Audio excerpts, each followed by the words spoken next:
and Mickey wedding. At nandito nga po kami ngayon sa Gazebo Royal dito sa Visayas Avenue,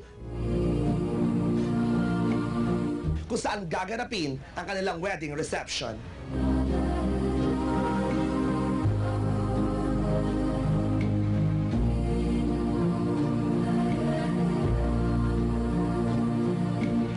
Ito na tayo ngayon. Ano ang pakiramdam ng mga bagong kasal?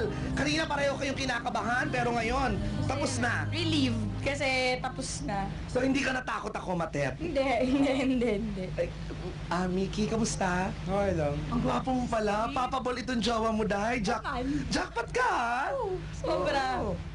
Kasalukuyan po nagdadatingan ng mga bisita dito sa Gazebo Royal. At nandun nga ang isa sa abay, si Miss Camille Prats, na napakaganda ngayon. Puntahan natin si Miss Camille Prats kasama si Smokey Manaloto.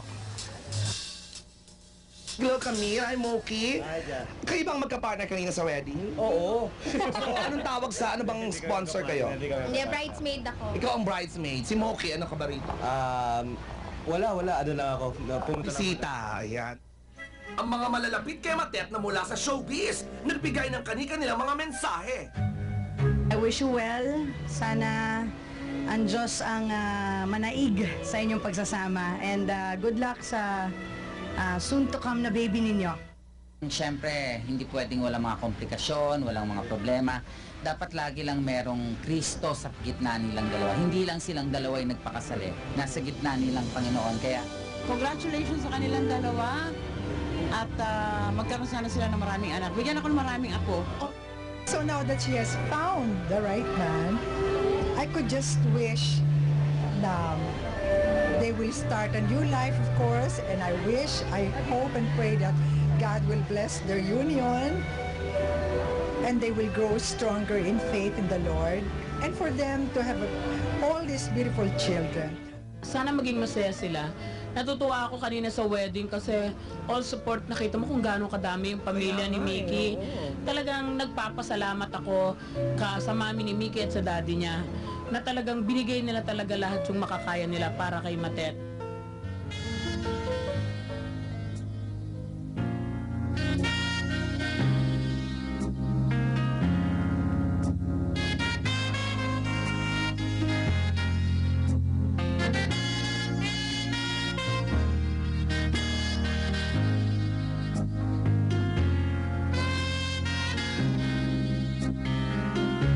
Kanina lang po, bago po mag-start yung program, medyo na-delay dahil nagpahinga po muna si Matet dahil sumakit ang kanyang tiyan. Matet, are you okay now? Sumakit yung tiyan mo kanina kaya nagpahinga ka muna. Sumakit. Natakot ako.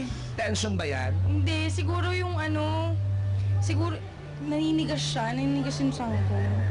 Siguro sa pagod, hindi na ako masyado kasi nakatulog. Ngayon ko na lang ulit narinig yung takot ako mo. Sinabi ko ba? Hindi ko nasadya. Di ba pala yung delay?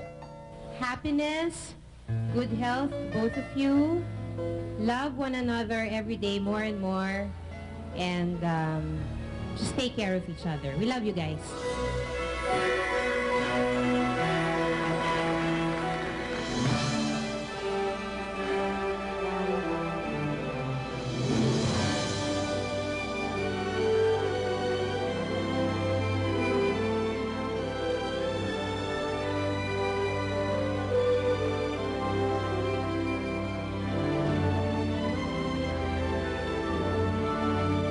This is the most important day in her life, and nandito lang kami pamilya to support her.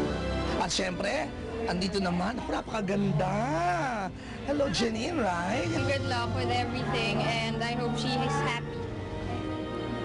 Personal na inimbitahan ni Matet ang kanyang kuya Monching na hindi naman siya binigo at dumating sa kasal nila ni Mickey.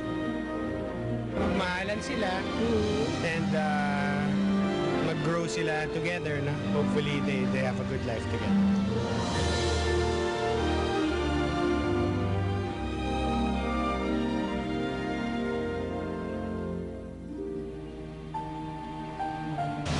Sarap. Alam mo, sobrang pagod. Ang pagod sa preparations. Ang ganda naman yung nalabasan. Sa isang buwan lang ito piniprepare lahat, pero sa isang buwan na yun, ang ganda-ganda nito. Ewan ko, siguro tuwan-tuwa ako sa mukha niya, or tuwan-tuwa ako na ganito na. Tapos siya yung papakasalan ko. Ang sarap. Alam mo yung saya-saya ko. Ikaw, Ani, ba't ka umiiyak? Ewan ko, siguro na-feel ko, papasok na yung mahal ko, di ba? Tapos ayun na yun, parap na ni Lord, makakasal na kami. Ito yung makita ko na magkasama yung nanay at tatay ko. Ano ko. Iba yun.